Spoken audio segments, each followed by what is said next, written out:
اعوذ باللہ من الشیطان الرجیم بسم اللہ الرحمن الرحیم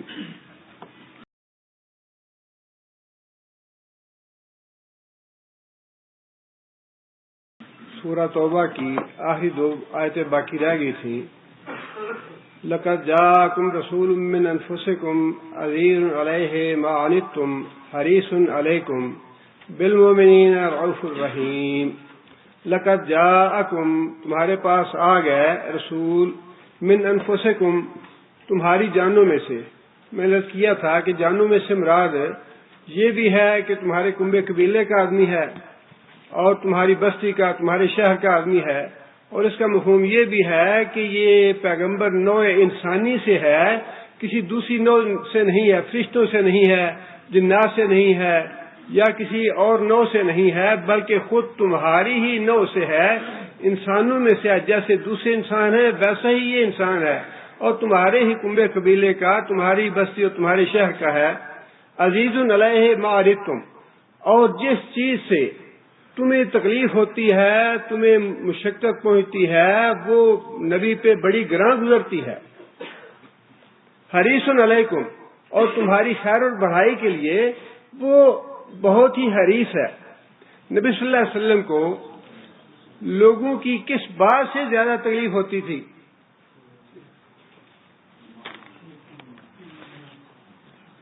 بات ایک ہی تھی جس کی رسول اکرم صلی اللہ علیہ وسلم نے جس پہ ساری زندگی گزاری، وہ یہ تھی کہ اللہ کی مخلوق جہنم سے بچ جائے اور جنت میں چلی جائے. جہنم میں جانا جو ہے وہ نبی صلی اللہ علیہ وسلم کو بہت زیادہ شاق گزرتا تھا. نبی صلی اللہ علیہ وسلم نے اجتماعی طور پہ بھی لوگوں کو دعوت دی کہ لوگوں جہنم سے بچ جاؤ، اور انفرادی طور پہ بھی نبی صلی اللہ علیہ وسلم نے ایک ایک بندے کے لیے تمنا کی، فلاں بھی اسلام لے آئے، فلاں بھی اسلام لے آئے، فلاں بھی اسلام لے آئے. قولوا لا الہ الا اللہ تفلحوا، اجتماعی دعوت تھی یہ. لیکن اس کے باوجود جب بھی موقع ملا نبی صلی اللہ علیہ وسلم کو، یہودی خدمتگار تھا بچہ، نبی صلی اللہ علیہ وسلم کے پاس آتا تھا خدمت کرنے کے لیے، بیمار ہوا، نبی صلی اللہ علیہ وسلم اس کی تیمارداری کے لیے گئے، اور تیمارداری کے دوران نبی صلی اللہ علیہ وسلم نے اس بچے کو دعوت دی کہ بیٹا ایمان لے آؤ، لا الہ الا اللہ پڑھ لو. بیٹے نے اپنے باپ کی طرف دیکھا کہ باپ کیا کہتا ہے. یہودی کے باپ نے یہ بات کہی کہ ہاں بیٹا، جو ابو القاسم کہتے ہیں یہ مان لو، اور اس بچے نے کلمہ پڑھ لیا، لا الہ الا اللہ محمد رسول اللہ. اور نبی صلی اللہ علیہ وسلم نے اللہ کا شکر ادا کیا، الحمدللہ الذی انقذک من النار، اس اللہ کا شکر ہے جس نے تجھے آگ سے بچا لیا. چچے نے بڑی خدمت کی نبی صلی اللہ علیہ وسلم کی، اور آخر وقت تک نبی صلی اللہ علیہ وسلم کی تمنا یہی تھی کہ یہ جہنم میں چلا گیا تو جہنم میں یہ جائے گا، تکلیف مجھے ہوگی. یہی وہ بات ہے جو اللہ فرما رہے ہیں، ایسا نبی ہم نے تمہارے پاس بھیجا ہے، تکلیف تمہیں ہوتی ہے، دکھ تمہیں پہنچتا ہے، لیکن اس کا رنج نبی صلی اللہ علیہ وسلم کو ہوتا ہے. فلا اللہ کا باخ النفسا کا علی آثارہم ان لم یؤمنوا بہذا الحدیث اسفا، کہ محمد صلی اللہ علیہ وسلم، اے محمد صلی اللہ علیہ وسلم، کیا اپنے آپ کو ذبح کر لیں گے، کیا اپنے آپ کو ہلاک کر لیں گے اس بات کی وجہ سے کہ لوگ ایمان کیوں نہیں لاتے؟ بڑی تمنا کی، لیکن ابو طالب کے قسمت میں اسلام نہیں تھا، دین نہیں تھا. اس کی موت کے وقت تک نبی صلی اللہ علیہ وسلم اس کے پاس بیٹھے رہے. چچا میرے کان میں کلمہ پڑھ لو، میں اللہ تعالیٰ سے تمہاری سفارش کر دوں گا. کتنی بڑی بات ہے کہ کتنے حریص ہیں نبی صلی اللہ علیہ وسلم ایک ایک آدمی کے لیے، پوری امت کے لیے بھی حریص ہیں کہ پوری امت جو ہے جہنم سے بچ جائے، اور پھر ایک ایک آدمی کے لیے حریص ہیں، یہ خواہش مند ہیں، چاہتے ہیں کہ یہ لوگ جہنم سے بچ جائیں.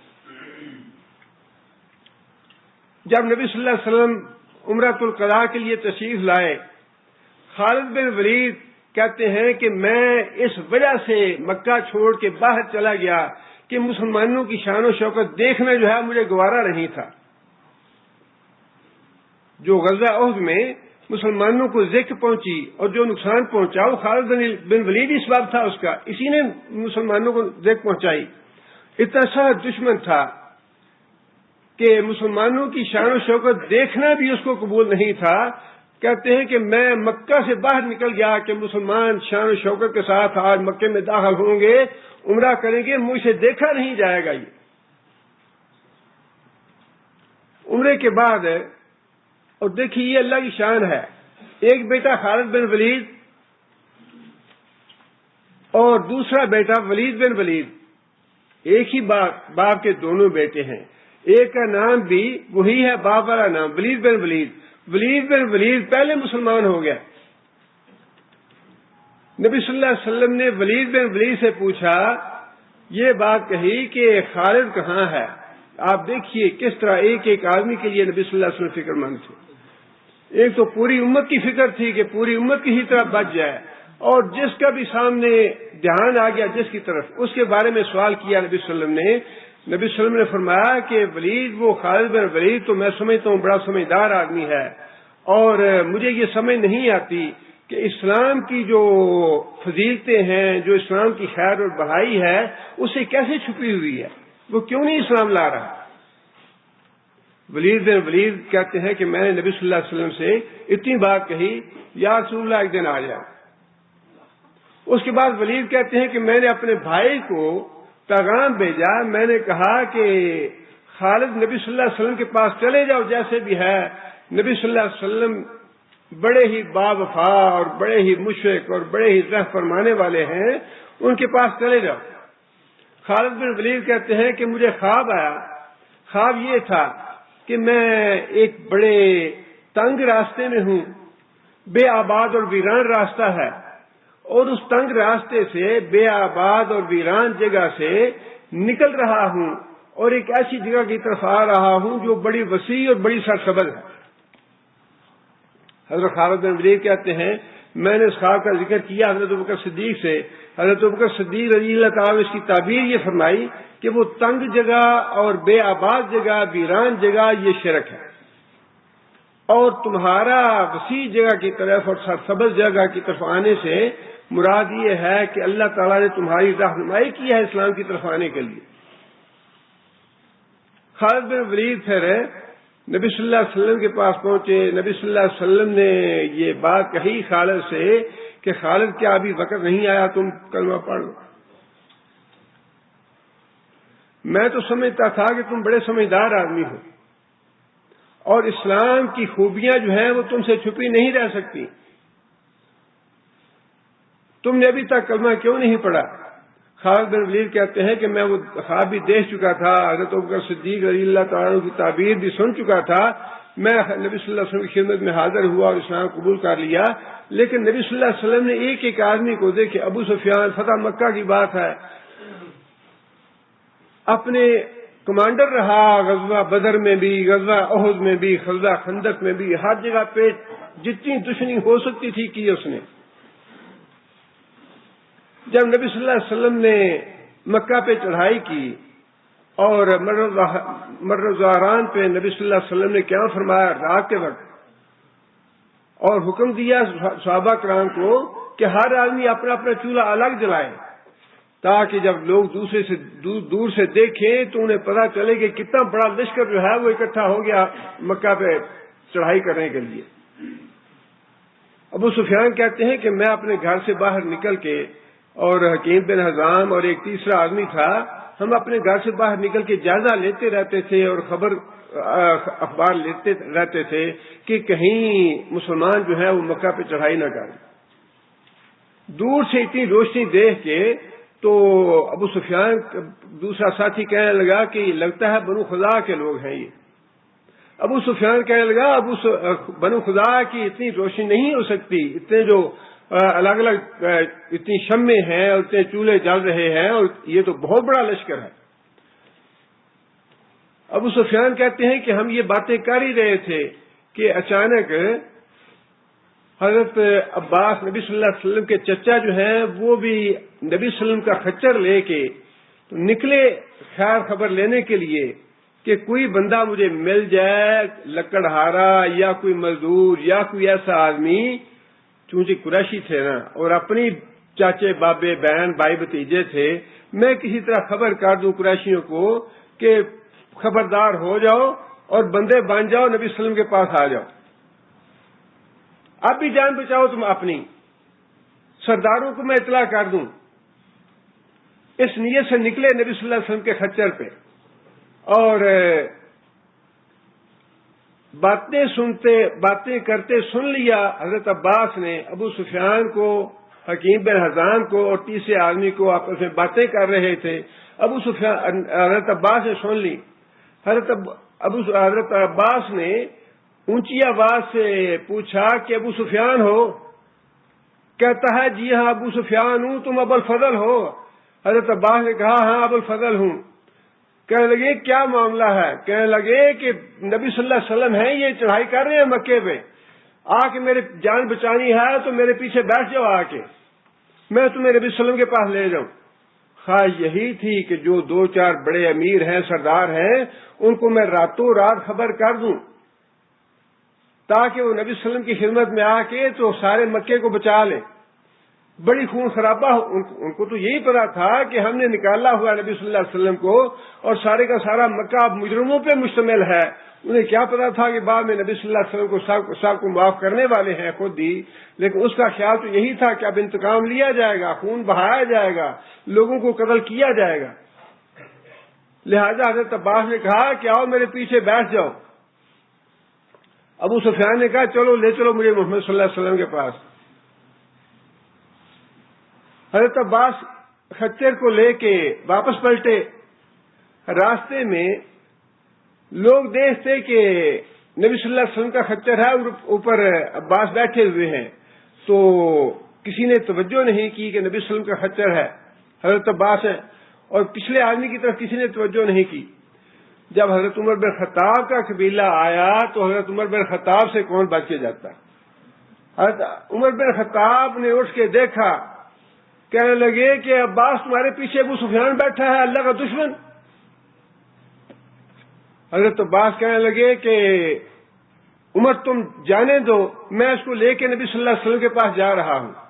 حضرت عمر نے بھی دوڑ لگائی۔ حضرت عباس کہتے ہیں کہ میں نے بھی خچر کو ایڑ لگائی اور خچر جو ہے وہ تیزی سے بھاگا اور ہم حضرت عمر کی دست برد سے بچ گئے، لیکن حضرت عمر نے پیچھا کیا، وہیں خیمے میں آ گیا نبی صلی اللہ علیہ وسلم کے حضرت عمر بھی۔ وہاں آتے ہی نبی صلی اللہ علیہ وسلم سے اجازت طلب کی کہ یا رسول اللہ مجھے اجازت دیں میں اس دشمن خدا کا گردن کاٹوں۔ حضرت عباس کہنے لگے یا رسول اللہ میں نے اس کو امن دے کے لایا ہوں۔ دونوں میں تکرار شروع ہو گئی۔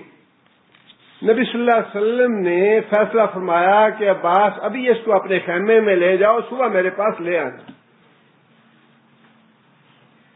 اب بات وہی ہے کہ نبی صلی اللہ علیہ وسلم ایک ایک آدمی کے لیے، ایک ایک سردار کے لیے، یہ الگ بات ہے کہ اپنے ہی رشتہ دار تھے، اپنے ہی بھائی بہن تھے، لیکن یہ جو بات اللہ نے فرمائی کہ یہ جو نبی، کیونکہ اس سے پہلے ساری صورت میں جو اللہ تعالیٰ موضوع ہے وہ یہی ہے قتال کرو کافروں کے خلاف اور مشرکوں کے خلاف قتال کرنا ہے، جنگ کرنی ہے، لیکن اس کے اینڈ میں اللہ تعالیٰ نے یہ بات بتا دی کہ مطلوب جانے لینا نہیں ہے محمد صلی اللہ علیہ وسلم کے ہاں۔ محمد صلی اللہ علیہ وسلم کو اس لیے نہیں بھیجا کہ قتال کریں یا قتل و غارت کریں یا لوگوں کی جانیں لیں، مطلوب یہ نہیں ہے۔ محمد تو وہ ہے، جہاد تو ہے آخری سٹیپ دین کے لیے، دین کے دفاع کے لیے یا دین کو پھیلانے کے لیے، جہاد تو ایک آخری علاج ہے۔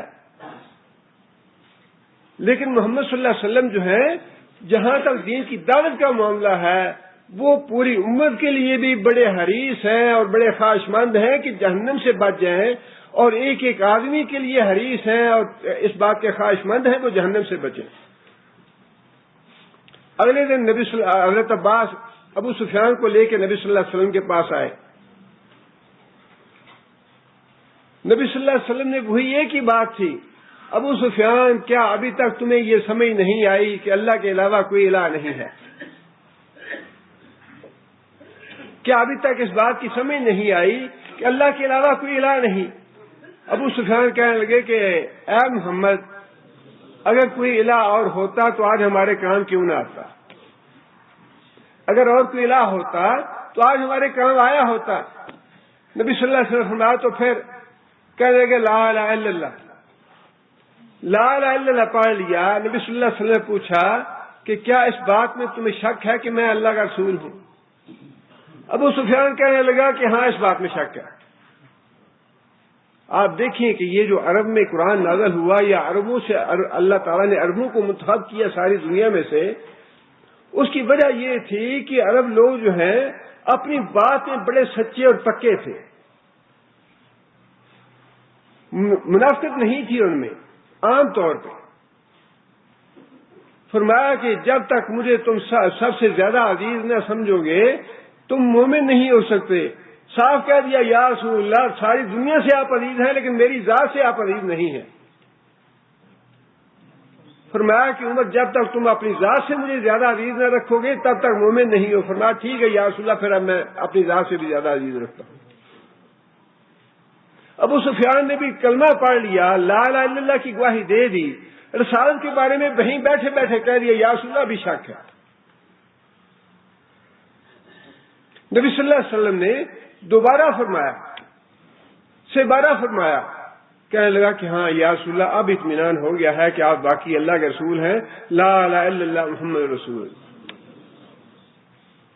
ایک ایک آدمی کے بارے میں نبی صلی اللہ علیہ وسلم خواہشمند تھے، ابو طالب بھی مسلمان ہو جائے، یہودی کا بیٹا میری خدمت کرتا ہے، خدمتگار ہے میرا، اللہ کرے یہ بھی مسلمان ہو جائے، ابو طالب بھی مسلمان ہو جائے، خالد بھی مسلمان ہو جائے۔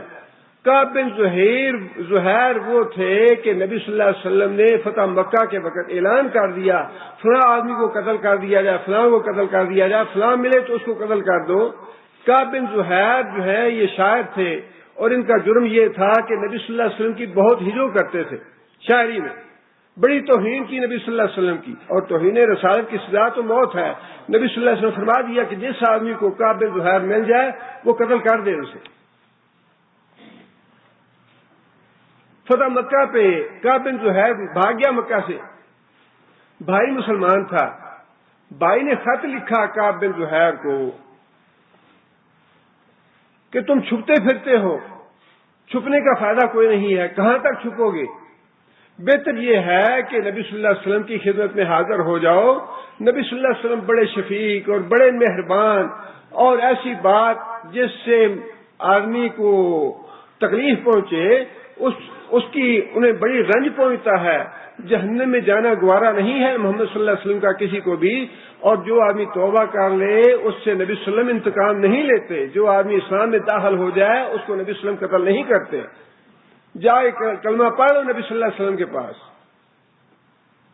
کعب بن زہیر کہتے ہیں کہ میرے بھائی کے کہنے پہ میرا ذہن تیار ہو گیا اور میں سفر کر کے مدینہ پہنچا۔ سردار تھا اپنی قوم کا، بڑا آدمی تھا۔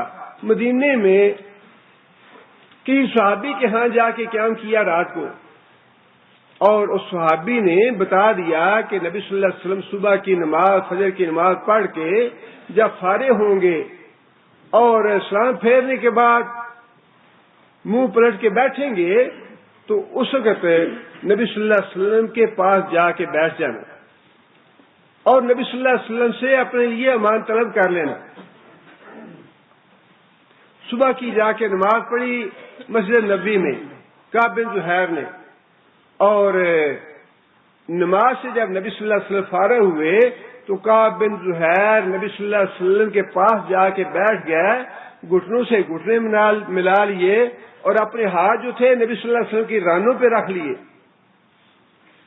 جس طرح بڑا کوئی قریبی آدمی ہوتا ہے۔ حالانکہ یہ تو پتا تھا کہ نبی صلی اللہ علیہ وسلم میرے قتل کا حکم جاری فرمایا ہوا ہے، مفرور ہوں میں اور میرے قتل کا حکم نبی صلی اللہ علیہ وسلم نے دیا ہوا ہے۔ جا کے ذہین آدمی تھا، شاعر آدمی تھا، جا کے نبی صلی اللہ علیہ وسلم سے کہنے لگا یا رسول اللہ ایک سوال پوچھنا چاہتا ہوں، اگر کوئی آدمی کعب بن زہیر کو آپ کے پاس لے آئے تو کیا آپ اس کو معاف کر دیں گے؟ وہ آپ سے معافی مانگے آ کے تو کیا آپ اس کو امان دے دیں گے؟ کیا آپ اس کو معاف کر دیں گے؟ نبی صلی اللہ علیہ وسلم نے اس سے پہلے کعب بن زہیر کو دیکھا ہوا نہیں تھا۔ نبی صلی اللہ علیہ وسلم نے فرمایا کہ صحابہ کرام جو تھے وہ تو چونک گئے اس بات پہ کہ جس آدمی کے قتل کا حکم دیا ہوا ہے اس کے بارے میں یہ امان طلب کر رہا ہے یا اس کی یہ بات کر رہا ہے کہ اس کو اگر میں لے آؤں.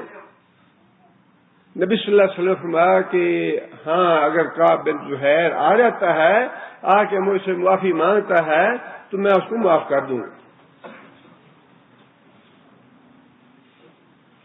آپ انداز لگائیے کہ جہاد اور قتال کا ساری سورہ توبہ میں ذکر کیا گیا ہے، حکم دیا گیا ہے، اور جو جہاد اور قتال سے کترانے والے ہیں ان کی مذمت کی گئی ہے، لعن و ملامت کی گئی ہے ان کو.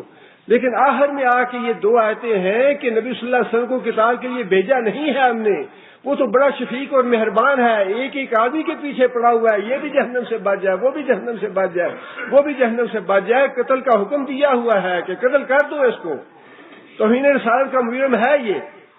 لیکن آ کے پوچھتا ہے یا رسول اللہ اگر کوئی آدمی لے کے آ جائے اس کو، اگر میں لے کے آ جاؤں اس کو تو کیا معاف کر دیں گے؟ فرمایا کہ ہاں میں معاف کر دوں گا. کعب بن زہیر کہنے لگے کہ یا رسول اللہ کعب تو میں ہی ہوں، میں خود ہی کعب ہوں. نبی صلی اللہ علیہ وسلم امان دے چکے تھے، توبہ کا وعدہ کر چکے تھے.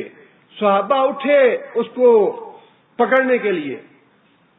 یا رسول اللہ اس کے تو قتل کا حکم ہے، اسے قتل کرنے کی اجازت دے ہمیں.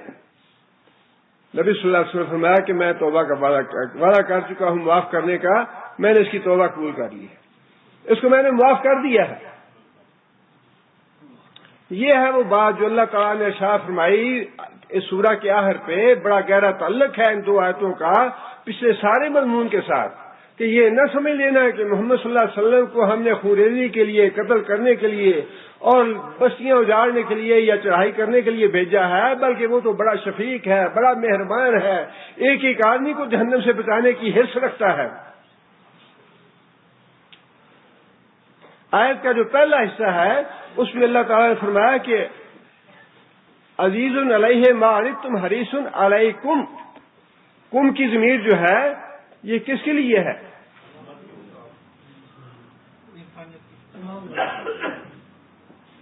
کم کی ضمیر جو ہے یہ صرف مسلمانوں کے لیے نہیں ہے.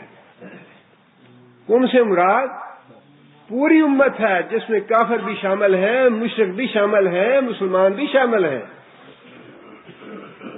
فرمایا کہ محمد صلی اللہ علیہ وسلم پوری امت کے لیے یہی جذبہ رکھتے ہیں کہ ساری کی ساری امت جو ہے وہ جہنم سے بچ جائے. اور بڑا شاق گزرتا ہے نبی صلی اللہ علیہ وسلم کو کہ میرا فلاں بندہ کہیں جہنم میں نہ چلا جائے، فلاں امتی جہنم میں نہ چلا جائے، وہ بھی بچ جائے جہنم سے، وہ بھی بچ جائے، وہ بھی بچ جائے. کیسے کیسے نبی صلی اللہ علیہ وسلم نے لوگوں کا انذار کا حق ادا نہیں فرمایا. گھر میں بیٹھے ہیں تو گھر میں بھی اپنے خاندان کے، اپنے گھر والوں کے نام لے لے کے کہ اللہ کی پکڑ سے بچ جانا، اللہ کے عذاب سے بچنا. مسجد میں بیٹھے ہیں تو اب بھی یہی خیال ہے انذرتکم النار، انذرتکم النار، انذرتکم النار. لوگوں میں نے تمہیں ڈرا دیا آگ سے، ڈرا دیا آگ سے، ڈرا دیا آگ سے. مجلس میں بیٹھے ہیں تب بھی یہی فرمایا کہ لوگوں اتقوا النار ولو بشق تمرۃ. آگ سے بچنا، خواہ تمہارے پاس دینے کے لیے کچھ بھی نہ ہو، کھجور کی ایک گٹھلی ہی صدقہ کرو، شاید اللہ وہ قبول کر کے جہنم کی آگ سے بچا لے تمہیں.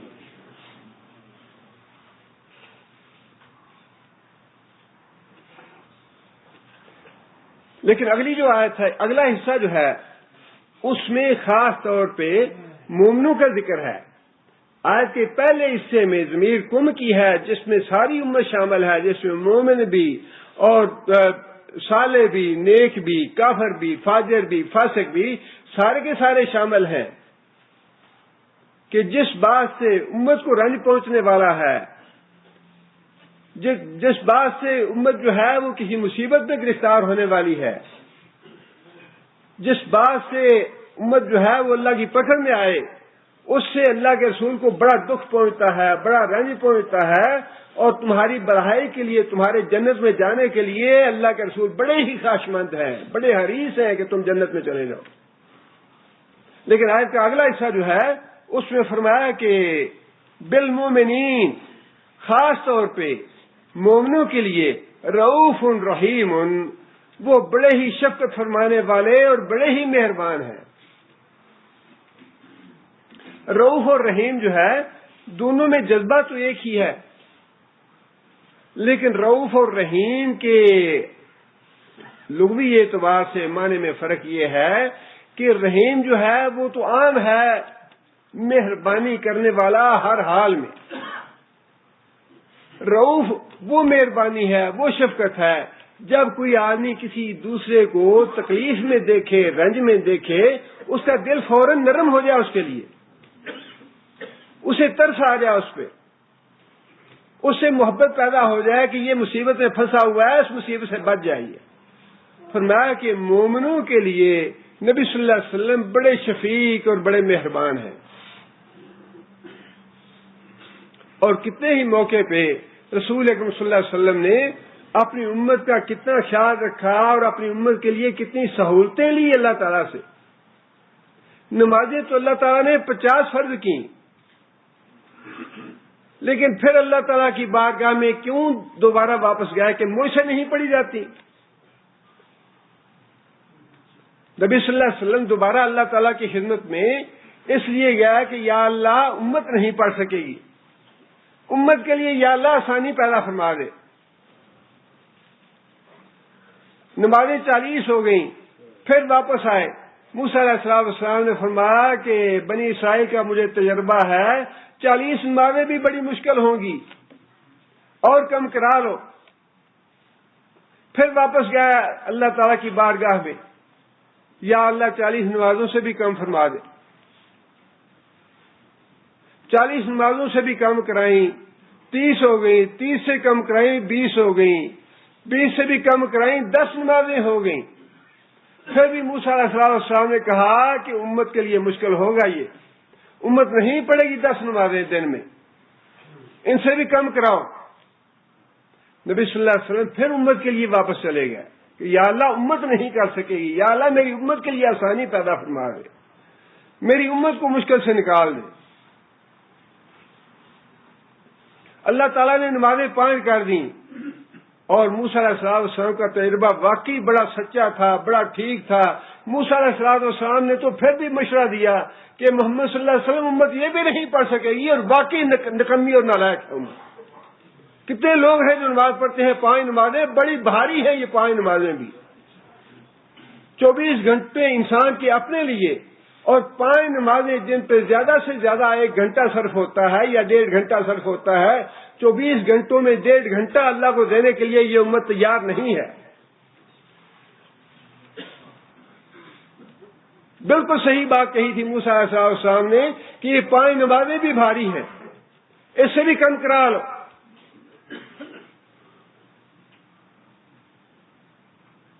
اب وہ تو رسول اکرم صلی اللہ علیہ وسلم کا اپنی مزاج کی بات تھی کہ معاملہ ادھر بھی امت کا ہے کہ اس کے لیے زیادہ سے زیادہ سہولت لینی ہے، اور دوسری طرف بھی معاملہ جو ہے وہ خالق کا، مالک کا اور رازق کا اور الہ کا تھا۔ بار بار جا رہے ہیں اللہ کی بارگاہ میں، یا اللہ کم کر دے، یا اللہ کم کر دے۔ فرمایا کہ اب تو مجھے اللہ کی بارگاہ میں جاتے ہوئے شرم آتی ہے۔ اللہ کے رسول کو شرم آ گئی، ہمیں شرم نہیں آتی۔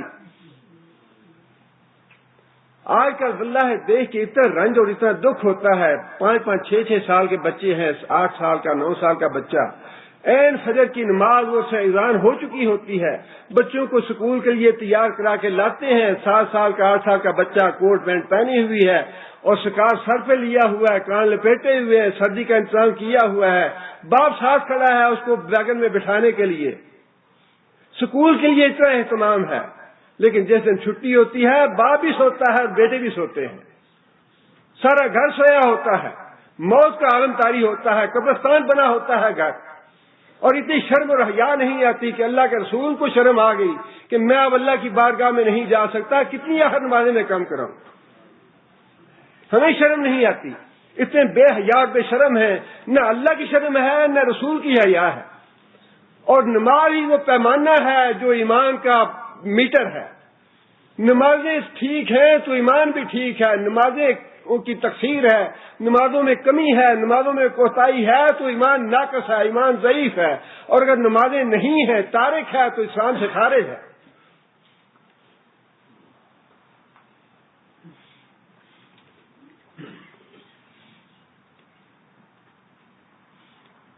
آخر انسان کو ہم یہ تو بڑے خواہش مند ہیں کہ رسول اللہ آپ دیکھیں نا، اللہ تعالیٰ معاف کرے، الٹے کام سارے ہم کرتے ہیں، عید میلاد النبی مناتے ہیں، لیکن جو اللہ کا رسول حکم لے کے آیا وہ نہیں کرنا۔ ایک صاحب بتا رہے تھے کہ پاکستان میں ایک آدمی نے میلاد کے موقع پہ 70 بکرے جو ہیں وہ لے کے ذبح کیے ہیں میلاد کی خوشی میں۔ 70 بکرے تو ہم ذبح کر سکتے ہیں، 5 نمازیں پڑھنے کے لیے تیار نہیں ہیں ہم۔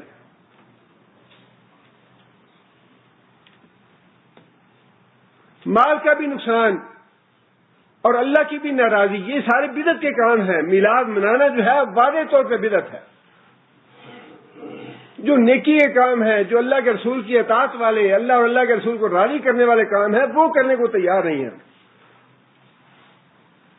قرآن مجید نازل ہوا، اللہ تعالیٰ نے حکم دیا کہ اپنی امت سے کہو کہ اسی لہجے میں پڑھے جس لہجے میں جبرائیل لے کے نازل ہوئے ہیں تمہارے اوپر، اسی لہجے میں پڑھے امت۔ حضرت جبرائیل علیہ السلام سے نبی صلی اللہ علیہ وسلم نے یہ بات کہی کہ جبرائیل جا کے اللہ سے کہو کہ میری امت مشکل میں پڑ جائے گی، میری امت مشکل میں پڑ جائے گی، یا اللہ آپ اپنا فضل فرمائیں، اپنی رحمت فرمائیں، تھوڑی وسعت عطا فرما دیں۔ جبرائیل علیہ السلام واپس گئے، فرمایا کہ اچھا اللہ فرماتے ہیں کہ 2 لہجوں میں پڑھ لو، اس لہجے میں بھی ٹھیک ہوگا، اس لہجے میں بھی ٹھیک ہوگا۔ پھر عرض کی کہ جبرائیل جا کے نبی صلی اللہ تعالیٰ سے عرض کرو کہ امت مشکل میں رہے گی، یا اللہ اور وسعت عطا فرما۔ اچھا امت 3 لہجوں میں پڑھ لے۔ پھر عرض کی کہ اللہ تعالیٰ سے درخواست کریں کہ یا اللہ اور وسعت عطا فرمائے۔ اچھا 4 لہجوں میں پڑھ لو، 5 لہجوں میں پڑھ لو، 6 لہجوں میں پڑھ لو۔ بالآخر فرمایا کہ ٹھیک ہے 7 لہجوں میں پڑھ لینا، جس لہجے میں کوئی پڑھ لے گا اسی طرح قبول کر لوں گا۔ کیا ایک لہجے میں پڑھنے ہوئے نبی صلی اللہ علیہ وسلم کو کوئی دشواری تھی؟ نبی صلی اللہ علیہ وسلم کو نہیں تھی، یہ تو امت کے پہ شفقت اور مہربانی کا معاملہ تھا۔ یا اللہ وسعت فرما دے، یا اللہ وسعت فرما دے، یا اللہ میرے بندے پکڑے نہ جائیں، یا اللہ میری امت کے لوگ جو ہیں وہ تنگی محسوس نہ کریں، ان کو مشکل پیش نہ آ جائے۔ اللہ کے رسول نے تو اتنی رخصت لی اللہ تعالیٰ سے قرآن پڑھنے کے لیے، اور اتنی بے حیا بے شرم قوم ہے کہ 50 سال 60 سال کی عمر میں قرآن کو ہاتھ لگانا گوارا نہیں۔ 50 60 سال تک عمر گزر جاتی ہے ساری، اتنی شرم اور حیا نہیں آتی کہ جو اللہ کا رسول ہمارے بارے میں اتنا متفکر تھا، یا اللہ قرآن پڑھتے ہوئے انہیں دقت نہ ہو۔ آج 100 بہانے ہیں ہمارے پاس، ہر کتاب دنیا کی پڑھ لیں گے، روزانہ اخبار کے لیے گھنٹہ نکل آتا ہے ہمارے پاس، قرآن پڑھنے کے لیے 15 یا 20 منٹ نہیں ہے ہمارے پاس۔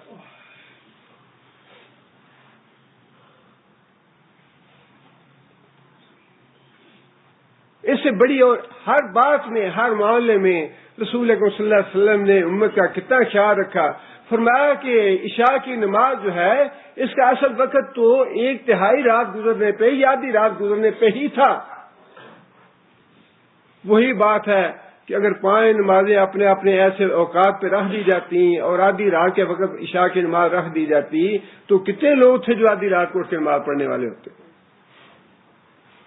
فرمایا کہ اپنی امت سے مشقت کم کرنے کے لیے، اپنی امت کو تکلیف سے بچانے کے لیے عشاء کا وقت میں نے تبدیل کر کے رات کے ابتدائی حصے میں رکھ دیا ہے کہ تم لوگ مشقت سے بچنے کے لیے، تکلیف سے بچنے کے لیے رات کے پہلے حصے میں پڑھ لیا کرو، تو وہ بھی اللہ کے ہاں قابل قبول ہو جائے گی، ورنہ اس کا اصل وقت جو ہے وہ تو 1/3 رات گزرنے پہ یا آدھی رات گزرنے پہ تھا عشاء کا۔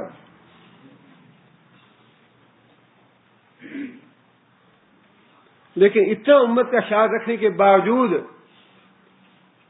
فرمایا کہ 2 نمازیں جو ہیں وہ تو منافق پہ بڑی ہی بھاری ہیں، عشاء کی نماز اور فجر کی نماز۔ فرمایا کہ اگر مجھے امت کی مشقت کا، امت کی تکلیف کا احساس نہ ہوتا تو میں ہر نماز کے ساتھ مسواک کرنا لازم کر دیتا۔ اور پھر یہ تو دنیا کے معاملات تھے کہ اللہ کے رسول جو ہیں وہ کتنے رؤوف اور رحیم ہیں بالمومنین، مومنوں کے لیے ذرا سی بھی جس کام میں مشقت، اتنی معمولی باتوں پہ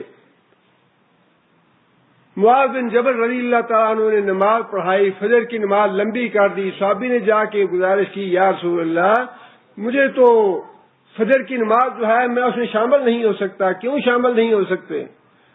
فرمایا کہ امام جو ہے نماز بڑی لمبی پڑھاتا ہے، سورہ بقرہ شروع کر لیتا ہے۔ اتنی سی بات بھی نبی صلی اللہ علیہ وسلم کو گوارا نہیں ہوئی، حضرت معاذ کو بلایا، حضرت معاذ کو فرمایا کہ کیا معاذ تم امت کو فتنے میں مبتلا کرنا چاہتے ہو؟ لمبی نماز مت پڑھاؤ، جب فرض نماز پڑھاؤ۔ تمہارے پیچھے بیمار ہیں، بوڑھے ہیں، کمزور ہیں، ایسی نماز پڑھاؤ جو بوڑھے اور کمزور بھی پڑھ سکیں، اور جب خود پڑھنی ہو تو جتنی مرضی لمبی کر کے پڑھو۔ اور صرف یہ نہیں کہ خود امت کو ایسا حکم دیا، خود فرمائی یہ بات کہ جب میں کسی بچے کے رونے کی آواز سنتا ہوں تو نماز مختصر کر دیتا ہوں، مجھے پتا ہے کہ ماں کا دل کتنا بے چین ہو جاتا ہے۔ جو ماں صاحب کھڑی نماز پڑھ رہی ہے اس کا دل کتنا بے چین ہے بچے کے رونے کی وجہ سے، جب مجھے بچے کے رونے کی آواز آتی ہے تو میں اپنی نماز مختصر کر دیتا ہوں۔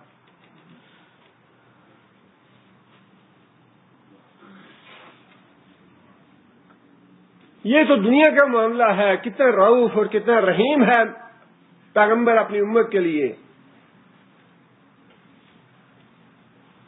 اور آخرت کا معاملہ بھی یہ ہے کہ حضرت انس کہتے ہیں میں نے نبی صلی اللہ علیہ وسلم سے پوچھا یا رسول اللہ قیامت کے دن آپ میری سفارش کریں گے؟ وہ مستحق تھے یہ بات پوچھنے کے نبی صلی اللہ علیہ وسلم سے، وہ اس بات کے پورے مستحق تھے کہ نبی صلی اللہ علیہ وسلم سے یہ کہتے یا رسول اللہ آپ نے میری سفارش کرنی ہے، میری آپ سفارش کریں۔ وہ مستحق تھے اس بات کے۔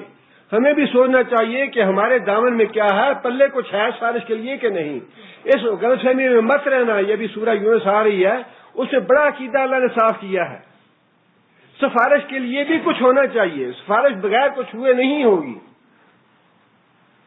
فرمایا انس مجھے 3 جگہ پہ تلاش کرنا۔ یا رسول اللہ میں سفارش کے لیے کہاں ڈھونڈوں آپ کو؟ فرمایا 3 جگہ پہ مجھے تلاش کرنا۔ ایک وہ جگہ جہاں نامہ اعمال مل رہے ہوں گے، ممکن ہے میں وہاں پہ ہوں مسلمانوں کی مدد کرنے کے لیے۔ اگر مجھے وہاں نہ پاؤ تو پھر جہاں اعمال نامے تولے جا رہے ہوں گے، جہاں میزان نصب ہوگا وہاں دیکھنا مجھے، ممکن ہے میں وہاں مومنوں کی مدد کرنے کے لیے ہوں۔ اور اگر مجھے وہاں بھی نہ پاؤ تو پھر مجھے صراط پہ تلاش کرنا، ممکن ہے میں وہاں کھڑا ہوں مسلمانوں کے لیے۔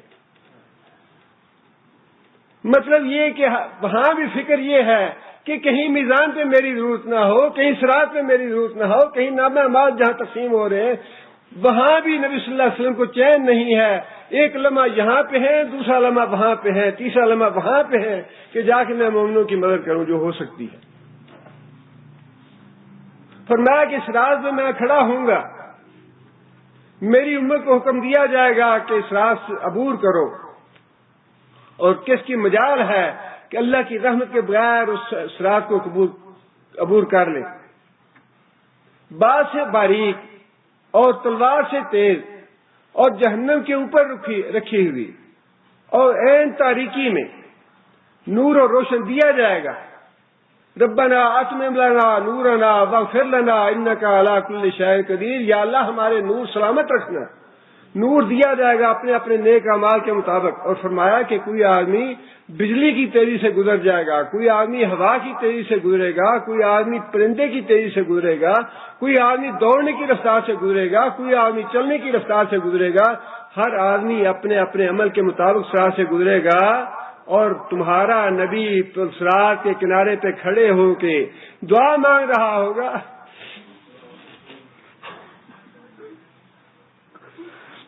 رب سلم رب سلم رب سلم۔ امت پل صراط سے گزر رہی ہوگی اور نبی جو ہے وہ پل صراط کے کھڑے ہو کے دعا کر رہا ہوگا، یا اللہ میری امت کو سلامت رکھنا، یا اللہ میری امت صراط جو ہے وہ سلامتی کے ساتھ عبور کر لے۔ حدیث کے الفاظ ایسے ہی ہے کہ تم لوگ صراط عبور کر رہے ہوگے اور تمہارا نبی صراط کے کنارے کھڑے ہو کے دعا کر رہا ہوگا، رب سلم رب سلم رب سلم۔ دنیا میں بھی مسلمانوں پہ شفقت اور رحمت اور مسلمانوں کی اور مومنوں کی فکر کہ اللہ کے عذاب سے بچ جائے، اللہ کی پکڑ سے بچ جائے، جہنم سے بچ جائے۔ اور جب آخرت کا مرحلہ آئے گا جہاں جنت میں یا جہنم میں جانا ہے، وہاں بھی ہر مرحلے پہ یہ فکر کہ میری امت بچ جائے، رب سلم رب سلم۔ اور وہاں پہ خود حدیث میں آتا ہے کہ جو جتنے بھی جلیل القدر انبیاء ہوں گے ان کی زبان سے بھی یہ الفاظ نکلیں گے، رب نفسی رب نفسی رب نفسی، یا اللہ مجھے بچا لے، امتیں تیرے حوالے ہیں، امتوں کا معاملہ تو جان اور تیری امتیں جانے، ہماری ذات بچ جائے، ہمیں بچا لے، رب نفسی رب نفسی۔ صرف ایک محمد صلی اللہ علیہ وسلم ہوں گے جن کی زبان پہ یہ الفاظ ہوں گے، رب سلم رب سلم، یا اللہ میری امت کو سلامت رکھنا، یا اللہ میری امت کو سلامت۔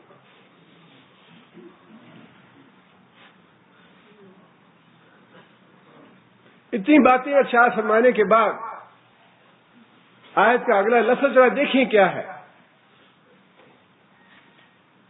بالمومنین رؤوف الرحیم، مومنوں کے ساتھ بڑا شفقت کرنے والا، بڑا مہربان مومنوں کے ساتھ۔ اگلا لفظ دیکھیں کیا ہے، فَإِن تَوَلَّوْا، بڑا زور ہے اس لفظ میں۔ اگر یہ بدبخت اور بد نصیب پھر بھی منہ موڑ لیں، پھر بھی تمہاری بات نہ مانیں، پھر بھی تمہاری نافرمانی کریں، اتنا شفیق، اتنا مہربان، اتنا نرم دل اور اتنا محبت کرنے والا اپنی امت سے، اتنا خیال رکھنے والا اپنی امت کا۔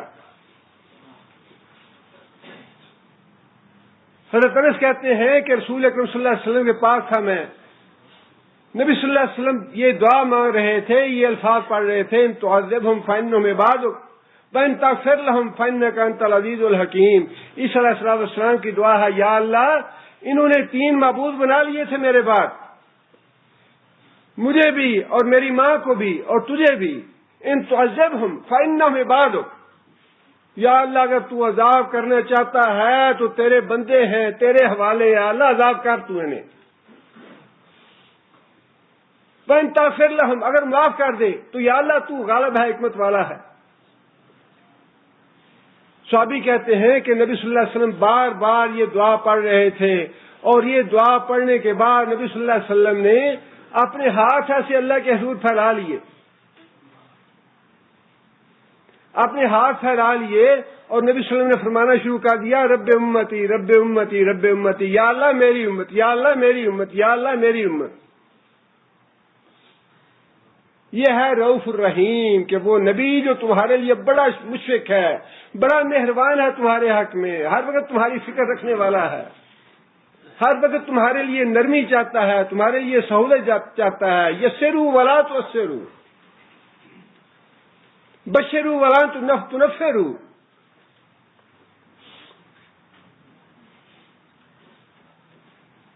یہ ساری باتیں بتا کے اللہ فرماتے ہیں فَإِن تَوَلَّوْا، اتنا مشفق، اتنا مہربان، اتنا رحیم، اتنا کریم اور اتنا اکرم نبی ہونے کے باوجود پھر بھی تمہاری بات نہیں مانتے تو جائیں جہنم میں۔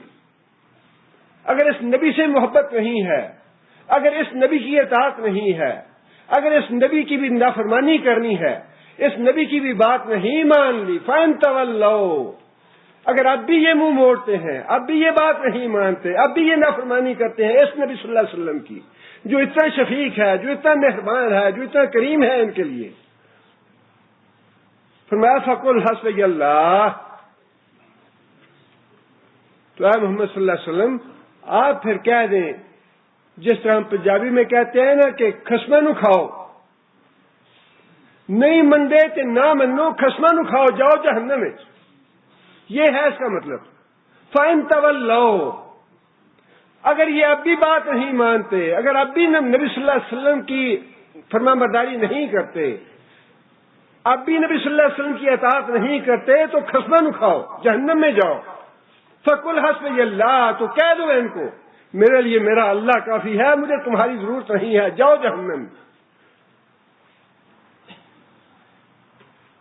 جی جاگ نہیں آتی جی وقت نہیں ملتا قرآن پڑھنے کے لیے، قسماں کھاؤ نہیں وقت ملتا تو جاؤ جہنم میں۔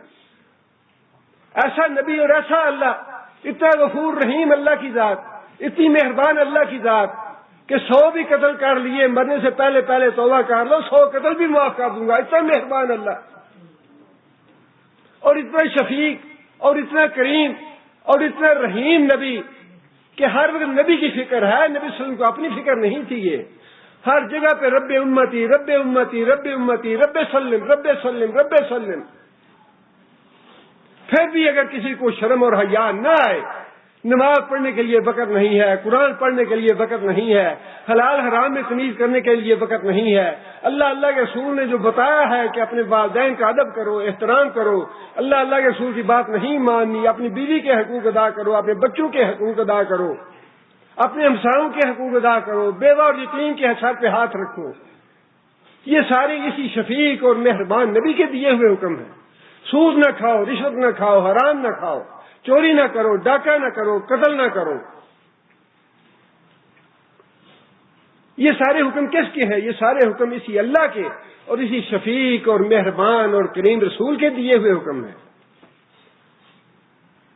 فرمایا اس کے باوجود بھی تم اگر بات نہیں مانتے فَإِن تَوَلَّوْا، اگر نہیں مانتے، اگر منہ موڑتے ہو تو فرمایا کیا محمد صلی اللہ علیہ وسلم آپ کہہ دیں حسبی اللہ، میرے لیے میرا اللہ کافی ہے، نہیں مانتے نہ مانو، میں تمہارا محتاج نہیں ہوں۔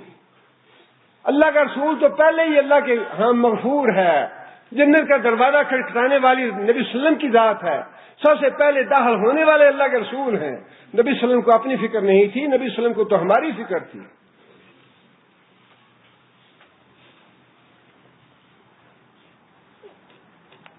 اللہ لا الہ الا ہوا علیہ توکلت، اللہ وہ ہے جس کے علاوہ کوئی معبود نہیں، میں تو اس پہ توکل کرتا ہوں۔ اگر تم منہ موڑتے ہو تو تمہاری مرضی، بات نہیں مانتے تمہاری مرضی، اطاعت نہیں کرتے اللہ کے رسول کی، ٹھیک ہے جاؤ جس راستے پہ جانا چاہتے ہو، جو گمراہ ہونا چاہتا ہے ہو جائے۔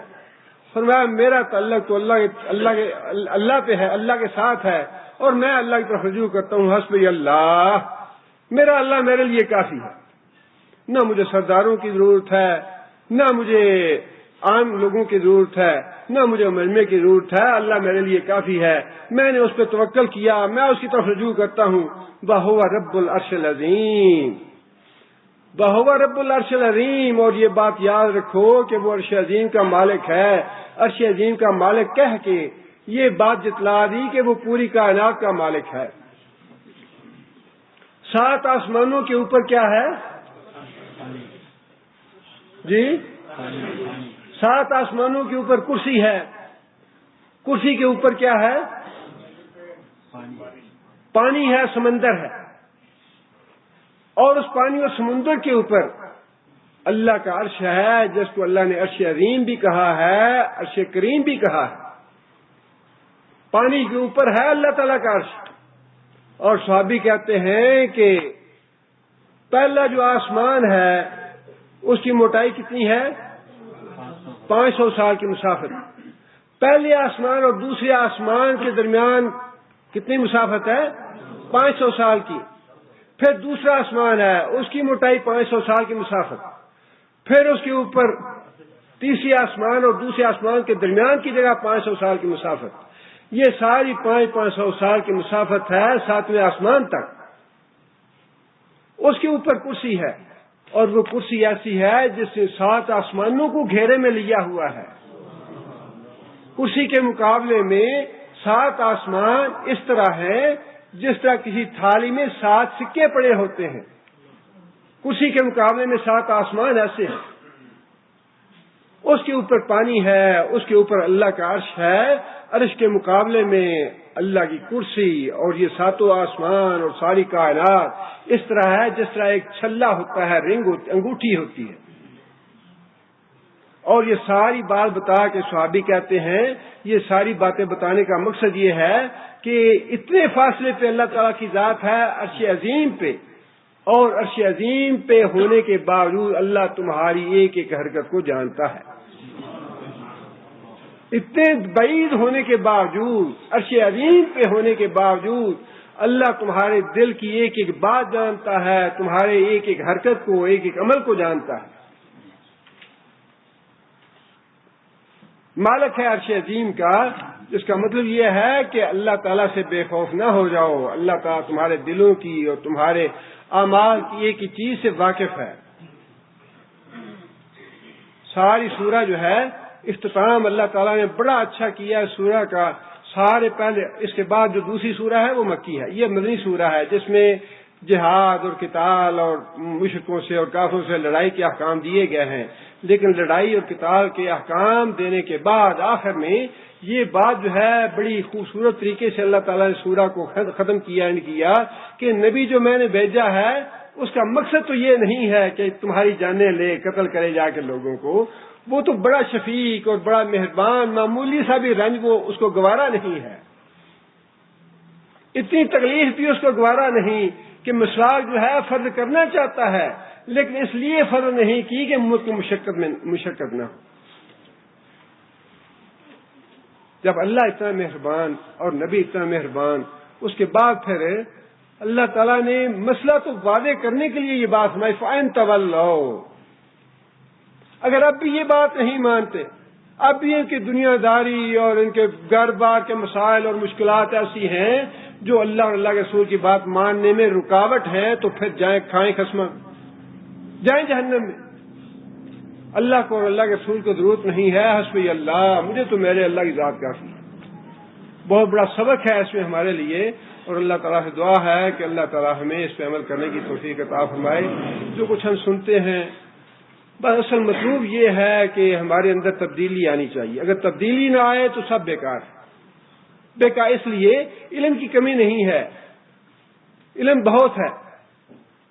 الحمدللہ خوشی کی بات ہے، یہ بڑا اللہ کا فضل ہے، بڑا اللہ کا انعام ہے، بڑا اللہ کا کرم ہے کہ اس سورہ کے آخر تک ہماری جو دروس کی ریکارڈنگ تھی وہ پورے قرآن مجید کی الحمدللہ مکمل ہو گئی. یہ اللہ کا بڑا فضل ہے، بڑا اللہ کا کرم ہے. وہی بات ہے جو اس سے پہلے بیٹے نے کہی کہ یہ مہلت دی ہوئی کس کی ہے، یہ زندگی دی ہوئی کس کی ہے، یہ صحت دی ہوئی کس کی ہے، یہ وقت دیا ہوا کس کا ہے. یہ ساری چیزیں اللہ کی ہیں. اللہ چاہتا تو یہ قرآن مکمل کرنے سے پہلے دنیا سے اٹھا لیتا، اللہ اس کی توفیق نہ دیتے. لیکن یہ اللہ کا فضل ہے، اللہ کا احسان ہے، اللہ کا انعام ہے کہ اللہ تعالیٰ نے ہمیں توفیق دی اس بات کی کہ ہم نے یہ قرآن مجید مکمل کر لیا. اور پھر اس کے ساتھ ساتھ ہمارے وہ بھائی جو مسلسل 30 اور یہ اللہ کا فضل و کرم ہے، شاید بعض حضرات کو یہ علم نہ ہو، یہ قرآن مجید جو ہے یہ ویسے تو 25 سال میں مکمل ہو گیا تھا، لیکن 25 سال میں جو قرآن مجید مکمل ہوا اس میں سورہ یونس سے لے کر سورہ الناس تک ریکارڈنگ محفوظ تھی، لیکن سورہ توبہ تک جو ریکارڈنگ تھی وہ محفوظ نہیں تھی. اس اعتبار سے 25 سال میں اللہ کے فضل و کرم سے قرآن مجید مکمل ہوا. لیکن اب سورہ فاتحہ سے لے کے سورہ توبہ تک اللہ کے فضل و کرم سے ریکارڈنگ بھی مکمل ہو گئی ہے، اور یہ تقریباً میرے خیال میں عرصہ جو ہے 28 سال یا 27 سال یا اتنا بنتا ہے جس میں ہم نے یہ قرآن مجید ختم کیا ہے. اللہ تعالیٰ سے دعا ہے کہ ہم سب کے لیے صدقہ جاریہ بنائے اس کو. یہ نہ یہ سمجھنا چاہیے اور نہ ہی یہ حقیقت ہے کہ یہ کسی ایک آدمی کا کام ہے، ایک آدمی کا کام نہیں ہے. الحمدللہ میں ان ساتھیوں کا بھی بڑا ہی شکر گزار ہوں، بڑا ممنون احسان ہوں، اور بڑا ان کا مجھ پہ احسان ہے جو حضرات یہاں بھی تشریف لاتے ہیں، اور وہ میرے ساتھی جو 30 سال سے باقاعدہ اللہ کے فضل و کرم سے دامے درمے سخنے میرے ساتھ ہے. الحمدللہ اس کام میں محنت کر رہے ہیں، پارٹیسپیٹ کر رہے ہیں، شراکت کر رہے ہیں. اور وہ ساتھی بھی جنہیں میں گاہے بگاہے کسی کام کے لیے کہتا ہوں تو الحمدللہ دل و جان سے وہ اس کو پورا کر دیتے ہیں. میں بہت ہی شکر گزار ہوں، اللہ تعالیٰ کا بھی شکر گزار ہوں، اور اس کے بعد آپ لوگوں کا شکر گزار ہوں جنہوں نے الحمدللہ اس کام میں تعاون فرمایا اور میری حوصلہ افزائی کی، اور اس میں میرے ساتھ الحمدللہ مددگار رہے، اور سارے معاملات اللہ نے ہمارے لیے سہل کر دیے، آسان کر دیے. اور پھر آپ حضرات کو جیسا کہ علم ہے، ایک تو ہمارا یہ دروس کا سلسلہ تھا جو 25-30 سال سے چل رہا ہے، اور اس کے علاوہ ہمارا کتابوں کا سلسلہ بھی ہے جو اللہ کے فضل و کرم سے چل رہا ہے، اور یہ خاص اللہ کا فضل ہے، اللہ کا کرم ہے۔ مجھے یہ باتیں بتانی یا کہنی نہیں چاہیے، لیکن ممکن ہے بعض باتوں کو علم نہ ہو۔ یہ 30 سال پہلے ہی ہم نے کتابوں کا سلسلہ شروع کیا تھا، اور اللہ کے فضل و کرم سے آج 30 یا 31 کتابیں پاکستان میں 32 کتابیں جو ہیں وہ اللہ کے فضل و کرم سے چھپ چکی ہیں۔ 31 یا 32 کتابیں، یہاں پہ 29 کتابیں چھپی ہیں، اور ان کتابوں کے چھاپنے میں بھی میں اپنے بھائیوں کا بڑا ہی شکر گزار ہوں، بڑا ممنون احسان ہوں۔ اللہ تعالیٰ کی کروڑ کو رحمتیں ہوں ان پہ، جو الحمدللہ مجھے مشورہ بھی دیتے ہیں اور میرے ساتھ تعاون بھی کرتے ہیں، اور ہر طرح کے معاملات میں مجھے مدد دیتے ہیں اللہ کے فضل و کرم سے۔ اللہ تعالیٰ ان پہ کروڑ کو رحمت نازل فرمائے، اللہ ان کے ایمان میں اور ان کے عمل میں برکت عطا فرمائے، اللہ ان کے مال و دولت میں برکت عطا فرمائے، اللہ ان کے گھر بار میں برکت عطا فرمائے۔ اور اللہ کے فضل و کرم سے ان کتابوں کا 5 زبانوں میں ترجمہ بھی ہو رہا ہے، اور یہ مجھے الحمدللہ خوشی ہوتی ہے اس بات کی، اور اس کا اظہار کرنے میں کوئی حرج کی بات نہیں ہے انشاءاللہ، کہ میں نے خود اپنے طور پہ کسی بھی ایک آدمی سے ترجمہ کرنے کے لیے ریکویسٹ نہیں کی، بلکہ ہمارے ہندوستان کے ایک وہ ریٹائرڈ جج تھے، خواجہ عبد القدیر تھا نام ان کا شاید، انہوں نے شروع کیا انگریزی میں ترجمہ کرنا، اور کتاب التوحید کا جب انہیں دی گئی ترجمہ کرنے کے لیے تو اللہ کی رضا تھی، بیمار ہو گیا، بڑے شدید بیمار ہو گیا، اور انہیں اپنے بچنے کی امید کم ہی تھی۔ اس کے باوجود اتنی الحمدللہ ان کو دلچسپی تھی اور اتنی ان کو محبت تھی ان کتابوں سے، انہوں نے وہاں سے انڈیا سے پیغام بھجوایا کہ میں اقبال صاحب بیمار ہوں، جب تک میں مرتا نہیں جب تک یہ کتاب کسی اور کو نہ دے ترجمہ کرنے کے لیے، میرے مرنے کے بعد کسی کو کتاب دینا ہے، ورنہ میں خود اس کتاب کا ترجمہ کرنا چاہتا ہوں۔ اور اللہ تعالیٰ نے مہلت دے، میں نے گزارش کی نا کہ اللہ تعالیٰ کا معاملہ اپنے بندوں کے ساتھ بڑا ہی مہربانی والا اور بڑا ہی رحمت والا ہے۔ آپ کسی بات کی نیت کر لیں، اللہ تعالیٰ نیت پوری کر دیں، نیکی کی کوئی بھی نیت کر لیں آپ۔ اس اللہ کے بندے نے بستر مرگ پہ یہ نیت کی کہ میں اس کتاب کا ترجمہ کرنا چاہتا ہوں، اس کتاب کا ترجمہ کرنے سے پہلے اللہ مجھے موت نہ دے۔ اللہ نے بستر مرگ پہ اس کی یہ دعا قبول کر لی، خود انہوں نے اس کا ترجمہ کیا۔ اسی طرح بنگالی میں بھی اور سندھی میں ہمارے دوست تھے، اور یہ اللہ تعالیٰ کا بڑا فضل اور بڑا احسان ہی سمجھیں۔ ایک زمانہ اب وہ اب یہاں نہیں ہیں، تقریباً 10-12 سال یہاں رہے ہمارے ساتھ ہو، اب وہ پاکستان جا چکے ہیں۔ وہ خود بتاتے ہیں کسی زمانے میں میں سینما چلاتا تھا، اور پاکستان میں اسی لائن میں فلموں وغیرہ کی لائن میں اللہ تعالیٰ ان کو یہاں لے آئے، اور یہاں آنے کے بعد الحمدللہ ڈاکٹر صاحب کے فضل صاحب کے دروس وغیرہ اور پھر یہ کتابیں وغیرہ اور دروس کا سلسلہ وغیرہ تھا، الحمدللہ انہیں دلچسپی ہوتی گئی، اور آہستہ آہستہ اللہ تعالیٰ نے راستہ کھول دیا ان کے لیے، ایسا راستہ کھولا کہ مجھے خود کہنے لگے کہ اقبال صاحب میں کتابوں کا سندھی زبان میں ترجمہ کرنا چاہتا ہوں، آپ مجھے اجازت دیتے ہیں؟ یعنی میں نے کہا یہ میرے لیے تو خوشی کی بات ہے، کھلا ہے یہ راستہ سب کے لیے، جو بھی نیکی کا راستہ اختیار کرنا چاہے یا نیکی کا کام کرنا چاہے، الحمدللہ اچھی بات ہے۔ اللہ کے فضل و کرم سے اللہ نے اتنی ان کو توفیق دی، اور آج کل وہ بڑے سخت بیمار ہیں، اللہ تعالیٰ شفا عاجلہ کاملہ عطا فرمائے، لیکن اس بیماری کے باوجود مسلسل وہ ترجمے کا کام اب بھی کر رہے ہیں۔ 29 کتابیں ہماری یہاں چھپی ہیں، پاکستان میں 30-31 کتابیں چھپی ہیں، اور تقریباً 24 یا 25 کتابوں کا سندھی زبان میں ترجمہ کر چکے ہیں۔ میں نے انہیں ایک دن بھی یہ توجہ نہیں دلائی یا انہیں رغبت نہیں دلائی۔ اسی طرح تلگو زبان میں الحمدللہ ترجمہ دوستوں نے کیا ہے، ہندی زبان میں بھی ترجمہ بعض دوستوں نے کیا ہے، لیکن اللہ کے فضل و کرم سے یہ ساری دوستوں کی مہربانیاں ہیں، اور الحمدللہ یہ دین سے مجھ سے نہیں ہے، میری ذات تو کچھ بھی نہیں ہے، یہ محبت ہے کتاب و سنت سے، قرآن اور حدیث سے محبت ہے، یہ اللہ کے رسول سے یہ محبت ہے۔ ورنہ دنیا میں الحمدللہ علماء ہیں، بڑا کام کرنے والے ہیں، سب کچھ ہے، لیکن ان کتابوں سے اگر کسی کو محبت ہے تو وہ محض اللہ کے رسول کی محبت کی وجہ سے ہے کہ حدیثیں ہیں اس میں۔ اس لیے اللہ تعالیٰ کا بڑا احسان ہے اور بڑا ممنون احسان ہوں۔ قرآن مجید ختم کرنے کی خوشی میں ہمارے بعض دوستوں کی رائے یہ تھی کہ مٹھائی وغیرہ تقسیم کرنی چاہیے، لیکن بعض دوستوں کی رائے یہ تھی کہ مٹھائی تقسیم کرنے کے بجائے ہمیں کوئی ایسا ہدیہ دینا چاہیے دوستوں کو جو علمی اعتبار سے ان کے کام آئے اور جو مرتے دم تک ہمارے لیے بھی صدقہ جاریہ بنے اور ہمارے بھائیوں کے لیے بھی اس کو پڑھیں، اس پہ عمل کریں اور ہمارے لیے بھی صدقہ جاریہ بنے۔ چنانچہ بالآخر رائے یہی طے پائی کہ مٹھائی جو ہے وہ تو کھائی جائے گی اور ختم ہو جائے گی، خوشی کا اظہار تو ہوتا ہے، لیکن اس کی بجائے اگر کوئی ہدیہ دیا جائے لوگوں کو تاکہ وہ اسے پڑھیں اور اس پہ عمل کریں تو فائدہ مند ہوگا لوگوں کے لیے بھی اور ہمارے لیے بھی۔ لہذا اس فیصلے پہ عمل کرتے ہوئے دوستوں نے کتاب کا اہتمام کیا ہے۔ یہ دعا کی کتاب ہے تفہیم السنہ کی، تو الحمدللہ ہم اپنے ساتھ لائے ہیں۔ وہ دوست اپنی جگہ میں بیٹھے رہیں، انشاءاللہ وہ کتاب سارے دوستوں میں تقسیم کی جائے گی اور آپ حضرات اس کو پڑھیں۔ کتاب دعا کا خاص طور پہ میں نے انتخاب اس لیے کیا ہے کہ یہ وہ چیز ہے جس کا ہر آدمی ہر لمحے محتاج ہے۔ دعا ایسی بات ہے جس کی ہر آدمی جو ہے وہ تمنا رکھتا ہے اور ہر وقت کی جانے والی چیز ہے۔ ہر وقت انسان اپنے پاس رکھے اور اپنے بال بچوں۔ بٹ صاحب آپ چلے جائیں، شاہ صاحب آپ بھی چلے جائیں، عبدالرحیم بیٹے آپ بھی اٹھیں، آپ لوگ وہ لے لیں اپنے کتابیں اور لوگ بیٹھے رہیں اپنی جگہ پہ اور بیٹھے بیٹھے لوگوں میں تقسیم کر دیں تاکہ ڈسٹربنس نہ ہو۔ والد صاحب کی صحت کے لیے درخواست ہے، اللہ تعالیٰ شفا عاجلہ اور کاملہ عطا فرمائے۔ لڑکی اس سے قرآن کر رہی ہے، اللہ تعالیٰ سعادت نصیب فرمائے۔